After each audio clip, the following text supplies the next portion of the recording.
Honey, I'm home. I just can't stand you anymore. I really mean it this time. The rain was still dripping from my jacket as I stood frozen in the hallway. I'd come home early to surprise my wife, Lavra, but the surprise was mine. I heard her on the phone, her voice exhausted, broken. "I just can't stand him anymore, Susan," she said. "I thought I could, but it's impossible." 15 years of marriage shattered in a single breath. A deep resentment in her voice that I never knew existed. Something inside me just collapsed. I slipped back out the side door, got in my car, and drove. I don't even remember the first 100 miles. By the time I stopped at a dusty gas station, a strange feeling had washed over me. Freedom, it was like I'd been released from a life that was suffocating me without me even realizing it. My name is Kevin Lawrence, and on that ordinary Tuesday I vanished. I wrote Lavra a short letter. "I need time. Don't worry about me. Take care of the kids." Then I withdrew my savings, turned off my phone, and just headed north. No plan, no destination. Just the ache of betrayal and a desperate need to breathe again. 2 days later, I found myself in Yellowstone, the place where Lavra and I first fell in love. The park hadn't changed, but I had. My old boss, Bill, took one look at my tired face and soft hands and said, "We need a ranger for the summer." By sundown, I was wearing a uniform I hadn't touched in 15 years, and somehow it felt like coming home. My new home was a ranger cabin overlooking a crystal-clear lake. No internet, no distractions. Just wilderness and silence. At first, the nights were agony. I'd wake up from nightmares, Laura's words echoing in my head. I wondered about the kids, about whether Lavra even cared that I was gone. But slowly, the forest began to heal me. My hands grew calloused, my posture straightened. My spirit, which had been buried for so long, came roaring back to life. I started writing again, taking photos.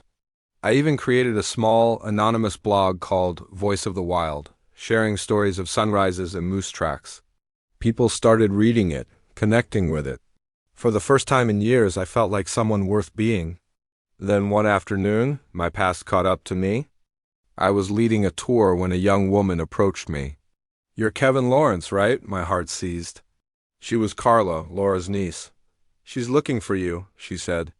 "She doesn't understand why you left." I told her everything, the crushing words I'd overheard. Carla's face twisted in shock. "Oh, God, Kevin, she wasn't talking about you. She was talking about a client, a developer who was making her life a nightmare." The world tilted. For months, I'd believed my wife hated me, but she'd just been venting about her job. "And your blog?" Carla added softly. "She reads it every day.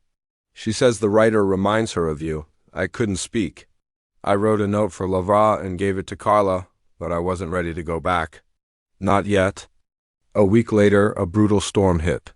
5 tourists were reported missing. I grabbed my gear and hiked into the chaos. I found them huddled under a rocky overhang, one woman with a broken leg, all of them freezing. The river was rising fast. I tied them together, made a makeshift stretcher, and led them through a torrent that nearly swept us all away. When we finally stumbled into the visitor center, soaked and exhausted, the door opened. It was Lavra. Her eyes were frantic, searching. When she saw me, she froze. "Kevin?" she whispered, her voice trembling. I could barely stand. "I misunderstood," I said. "I thought you said—" "I know," she sobbed, throwing her arms around me. "Carla showed me your note. I came the moment she told me." We spent the entire night talking in my little cabin. She told me about the toxic developer, the impossible project, the frustration that had pushed her to the edge. "I would never say I can't stand you," she said. "Never. I missed you, Kevin. I missed who you used to be." I looked at my calloused hands. "At the mountains, outside my window." "I missed him too," I admitted. She touched my cheek. "You found him again? Here?" And she was right. Our peace was short-lived. The developer sued Lavra. He harassed us, froze her business accounts, even tried to get me fired. But this time I didn't run. We fought back. We found other women he had bullied and belittled. In court, his whole pattern of abuse came out, and his reputation collapsed. Justice finally caught up to him. A year later, our life is completely different. We live in a cabin near Yellowstone. I'm a full-time ranger, and Lavra runs her own eco-consulting business. Our kids visit, and our daughter Emily even takes photos for my blog, which is now a published book. Sometimes I think about that misunderstanding, how it almost ruined us. But then I watch Lavra sipping coffee as the sun rises over the lake, and I realize sometimes you have to lose everything to find the life you were always meant to live.